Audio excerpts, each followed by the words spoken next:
I love the title, The Good Fight. I just think it's so clever, and it helps people start to see, the real message, I feel like, of your book is to help people see conflict is not a bad thing, but it can be a good and healthy thing.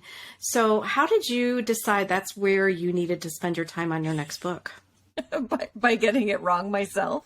I always say, never underestimate my willingness to make mistakes in my own life to serve as to be of service to others. Mm-hmm. So I grew up in a family where conflict was not our strong suit. Things were not said out loud. Particularly my dad did not like conflict and would, nurse a conversation or a wound from a conversation for decades.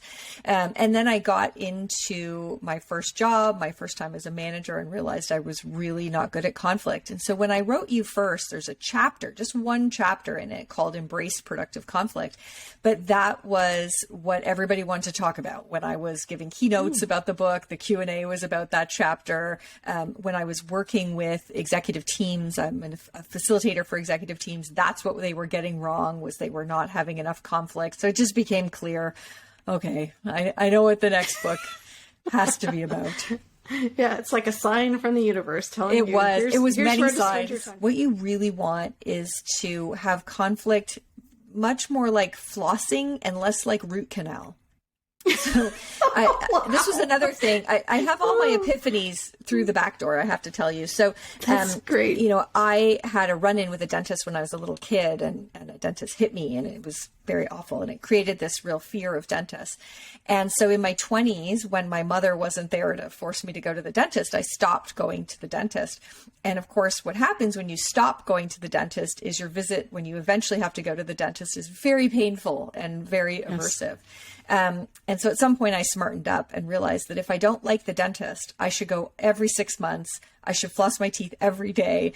And those hygienist appointments aren't too bad when you do that. And I thought, the same is true with conflict. If we don't like conflict and we try and pick our battles or bite our tongues or whatever we're doing to put it off, when it finally erupts, it tends to be very emotional, very aversive. It does stop a project in midstream, and it's very costly.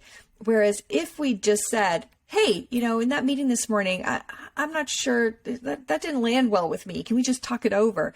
If we just treat conflict like flossing, then we don't have to have root canals. So that was the other way that helped me think about, if you don't like conflict, you want to have it much more frequently and much lower impact. So treat productive conflict like flossing so that you don't have to have the root canal.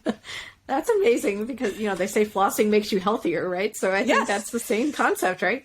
Yes. Same conflict. Oh, yeah. Because we used to be told, don't, like for feedback, for example, don't wait and let it have a birthday, right?